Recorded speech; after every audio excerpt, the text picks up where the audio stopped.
Buenas tardes, Día Político por TSI. Saludo a mis invitados. Doctor Augusto Aguilar, ¿cómo está? Mucho gusto, a la orden, aquí siempre dispuesto a participar en su gustado programa. Y abogado Oliver Erazo, un gusto tenerlo. ¿Cómo está? Gracias por la invitación, Ramón. Un gusto compartir el foro con el doctor Aguilar y siempre dispuesto a aportar como ciudadano. Ahora, yo quiero comenzar el programa con esto.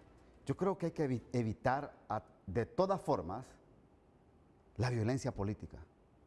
Y yo creo que en Honduras debemos de comenzar a entender esto y a comprender esto. ¿No le parece, abogado Erazo? Mire, absolutamente tratar de disminuir el grado de polarización que ya existe, generado desde la institucionalidad del Estado, es un imperativo categórico para todos los ciudadanos hondureños. Y recalco, no es generado por los ciudadanos hondureños este grado de polarización.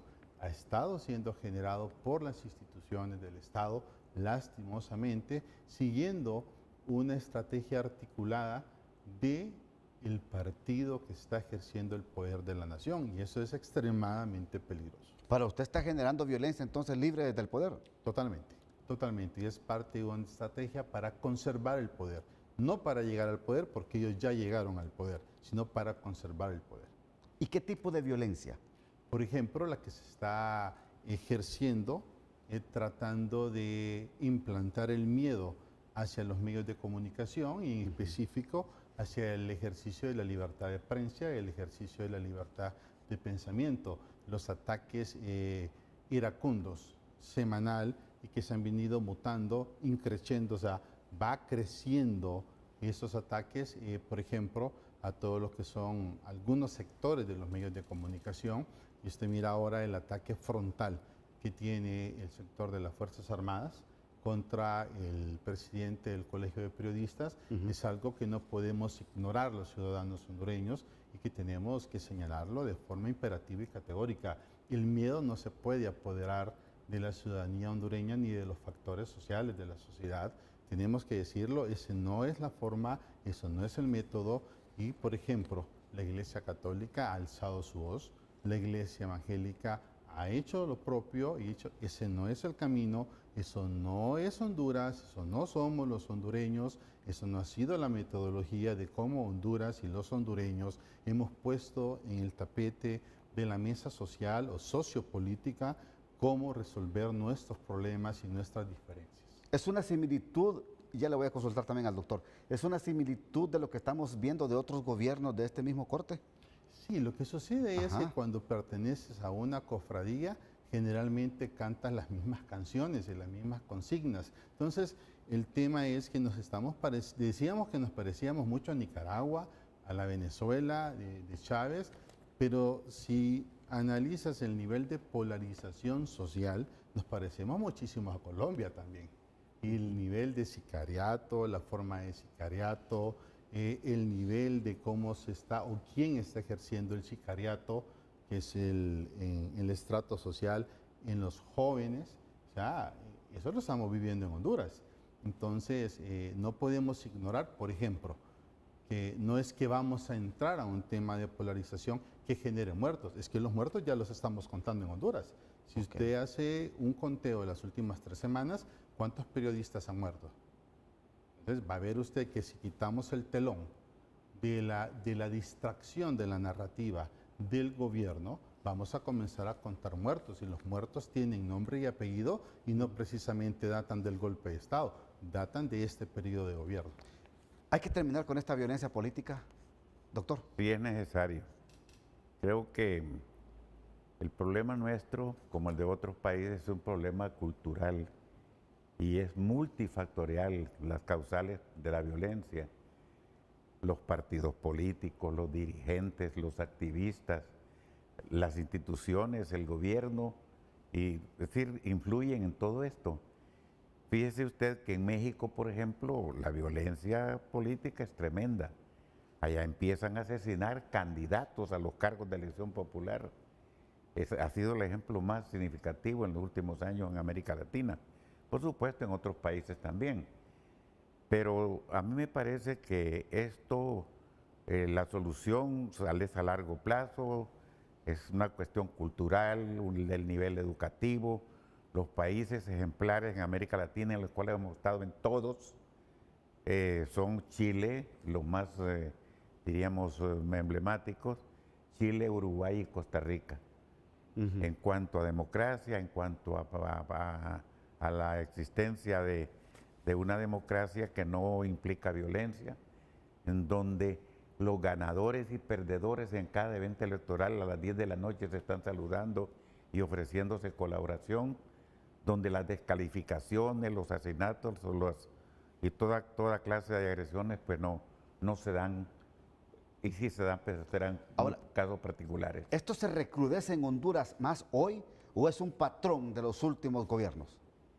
Si esto es lo que estamos viviendo ahora, es incomparable con como se vivió en la década de los 30, que entonces lo que había era cárcel, encierro y destierro. Entonces ahí había cantidad de muertes y mandaban a asesinar a los dirigentes que no estaban con el gobierno, aún de su mismo partido. Bueno, el ejemplo más claro que hay que recordarlo en toda la historia, cómo la familia Callejas durante mucho tiempo estuvieron emigrados y eran del partido que estaba en el poder. Antes era mucho peor. Ahora sí hay, por supuesto, violencia y no es lo deseable.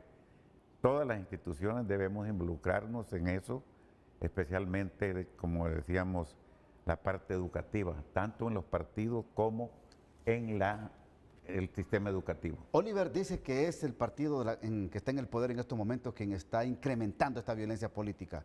¿Usted lo ve así?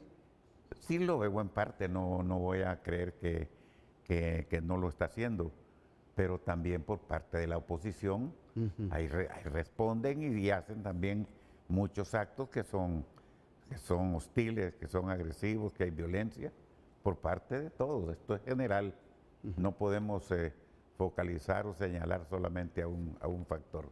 La violencia política atenta contra la democracia, abogado Oliver. Absolutamente. Atenta. Es totalmente. ¿Y qué hacer entonces? Mire, da un dato importantísimo el doctor Aguilar. O sea, 1930, estamos en el año 2025. Sí. Casi cerrando un siglo. Casi un siglo. Y estamos volviendo a repetir una conducta. O sea, ¿en qué momento nos estancamos y no avanzamos en nuestra madurez política? O sea, ¿en qué momento el bipartidismo, hoy tripartidismo, jamás evolucionó la clase política?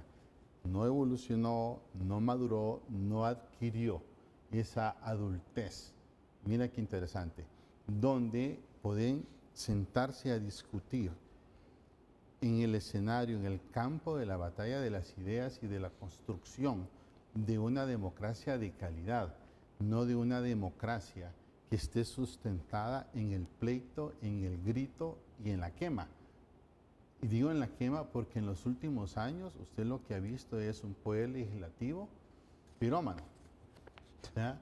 Tenemos que 8 años más o menos en el poder legislativo donde las agendas han estado basadas en una protesta no de contrapropuestas de decretos legislativos, sino de insurrección, de fuego y de sonido, o sea, de pitazos y de patadas. Entonces, aquí hay algo que está totalmente distorsionado. Y esa distorsión ha llegado a que los partidos políticos se pongan de acuerdo a que no puede existir, fíjate bien, la posibilidad que a través de una nueva ley electoral o en cuyo caso reformas que permitan el acceso a la participación democrática para que el pueblo hondureño pueda tener la oportunidad de poder elegir realmente candidatos que puedan permitirle limpiar esa clase política profundamente. Usted va a ver ahora en las papeletas electorales que el pueblo hondureño se mira obligado a elegir lo mismo de lo mismo, o sea, porque no hay posibilidad de elegir otra cosa más, simple y sencillamente porque la misma norma no se lo permite. ¿Por qué? Porque se ponen de acuerdo en el fondo para que esa posibilidad no pueda ser real para el pueblo hondureño. Ok. Un minuto antes de irme a la pausa, sobre este mismo tema. ¿Cómo califica lo que dice el abogado Erazo? Bueno, habría que hacer algunas consideraciones. Yo no creo que la ley sea precisamente la que impide la participación. Ahí están muy claramente establecidos cuáles son los requisitos Y el hecho se comprueba con que en la elección pasada participaron 14 partidos. Lo que sucede, y esto lo decimos con la experiencia y el conocimiento que hemos tenido, es que hubo en los últimos años una especie, como diríamos, de tendencia o de motivación para organizar partidos políticos con el propósito de beneficiarse económicamente. Vea, simplemente porque un partido participó en las elecciones generales y tal vez obtuvo 3.000 votos, era recompensado con 9 millones de lempiras, solo por haber participado.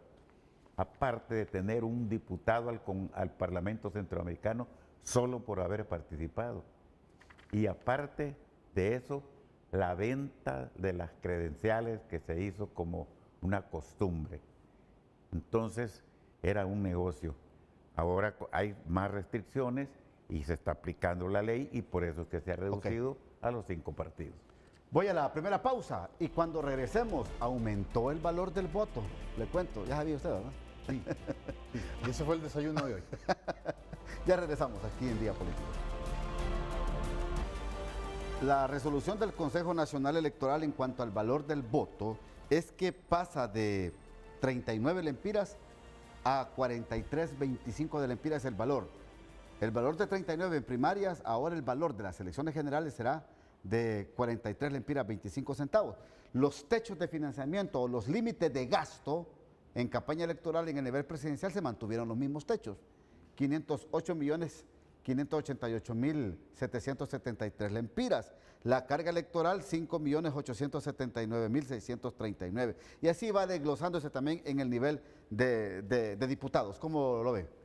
Vean, lo importante en esto del techo, o establecer techos en todos los países, es para evitar hasta cierto punto el ventajismo, en el sentido de que algún candidato o partidos políticos disponen de una enorme cantidad de fondos que no los poseen otros y que tal vez son buenas opciones, buenos líderes, buenas experiencias en el ejercicio del poder.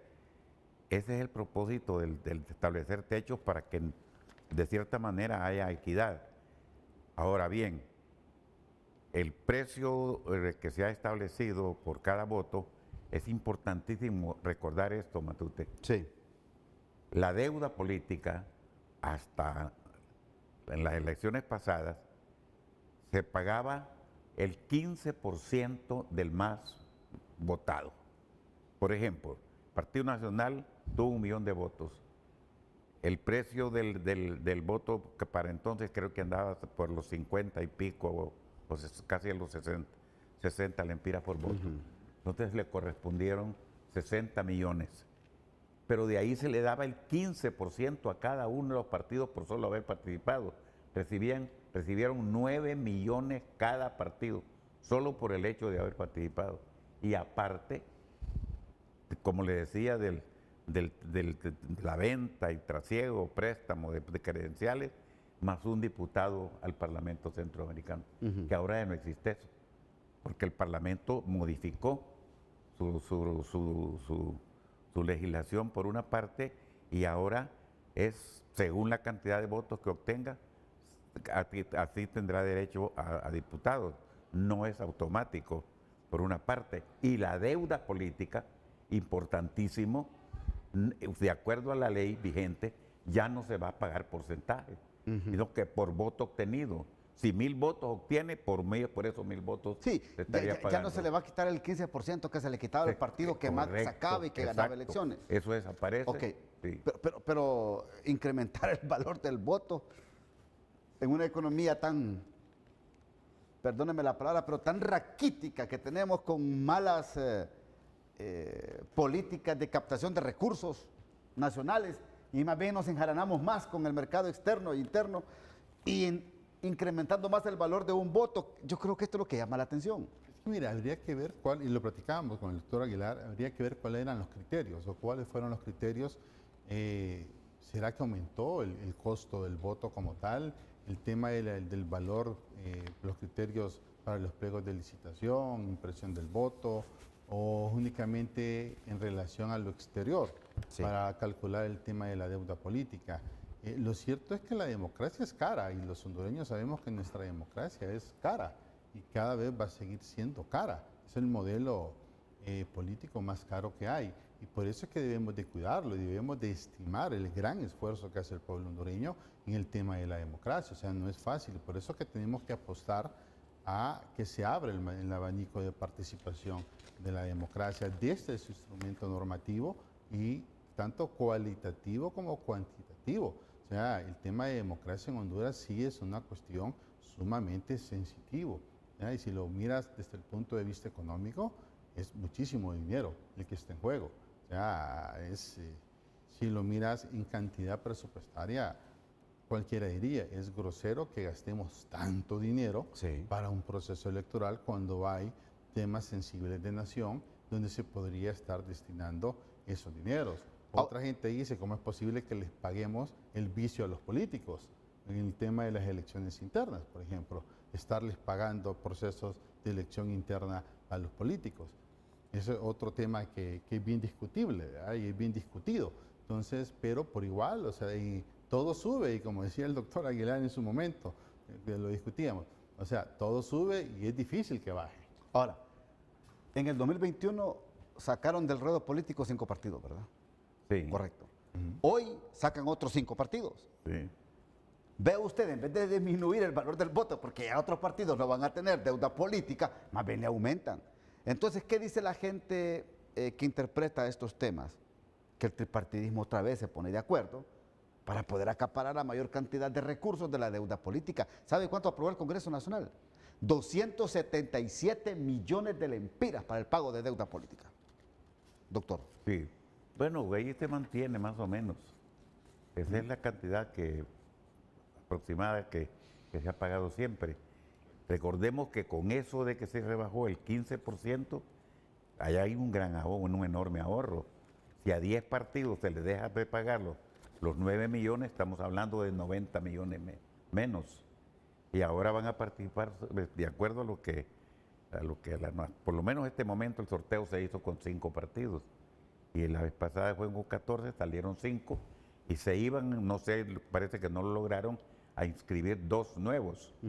Entonces la cantidad iba a quedar creo que en 11 partidos, si salían 5 y entraban 2. Pero de todas maneras, creo que, mire, la democracia es cara y eso es en todos los países del mundo. Y hay que considerar que los materiales, todo lo que se utiliza en los procesos electorales, el precio ha aumentado, la compra de las urnas, los millones de lempiras que se invierten en la impresión de los millones de papeletas electorales. Ese es un gasto muy fuerte. Luego debemos recordar que los organismos electorales intermedios, los departamentales y los municipales también reciben un sueldo, por lo menos durante un periodo corto, pero todo eso va en aumento. La compra de urnas y de tinta, etcétera, todo eso aumenta y por eso el presupuesto se ha elevado. Otro tema, rápidamente, voto en el exterior. Le pregunto a usted, Oliver, 400,000 son los votos más o menos en el exterior.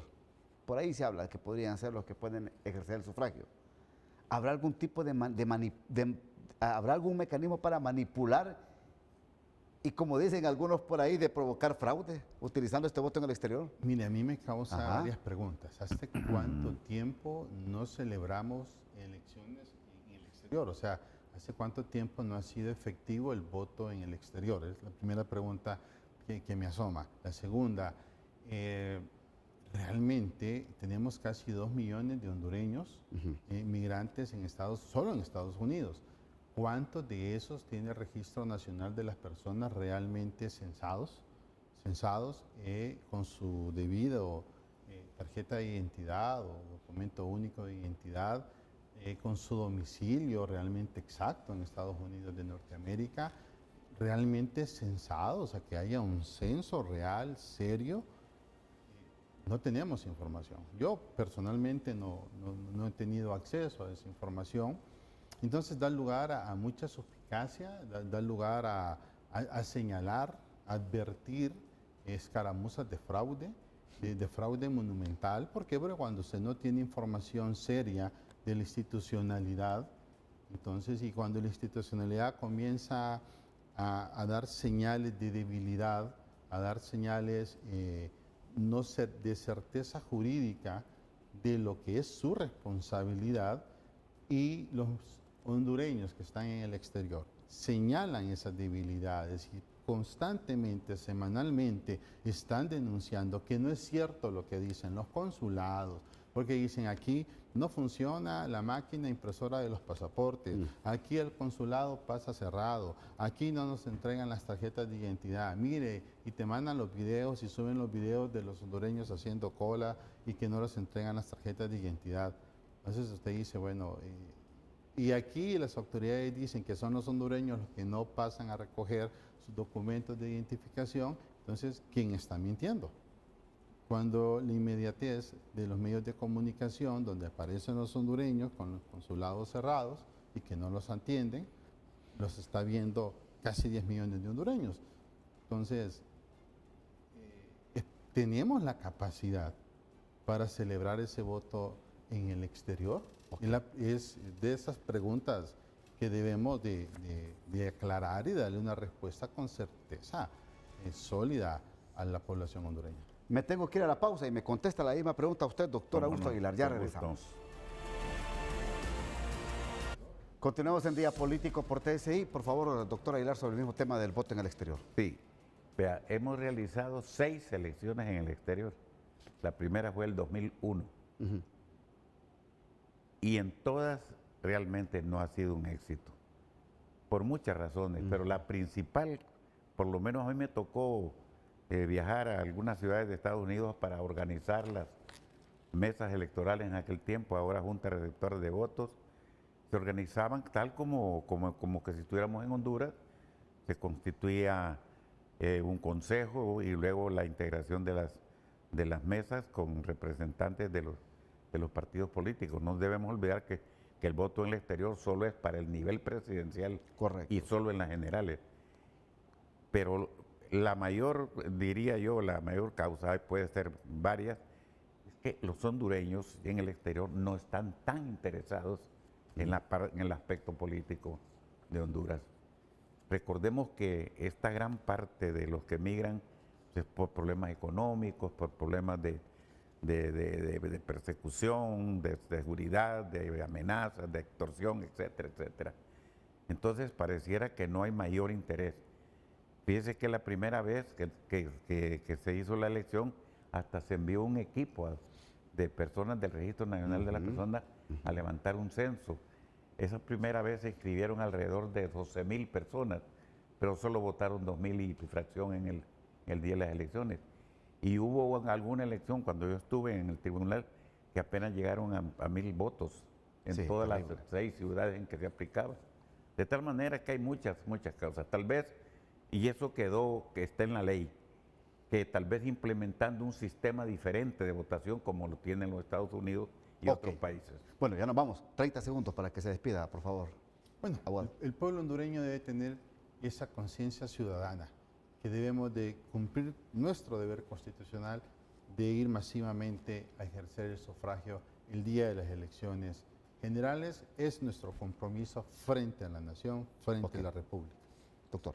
Sí, es importantísimo eso, que los partidos políticos estén conscientes de la necesidad de que exista tranquilidad, que exista paz y que haya confianza en los organismos electorales y en los resultados de las mismas. Perfecto. Pero además, algo importante, que se cumpla lo que establece la ley, porque muchas de todas estas irregularidades es porque no se aplica la ley o porque no se sanciona a quienes cometen faltas. Gracias, señores, muy amables. Hasta aquí el programa de hoy. Que pasen todos una feliz noche.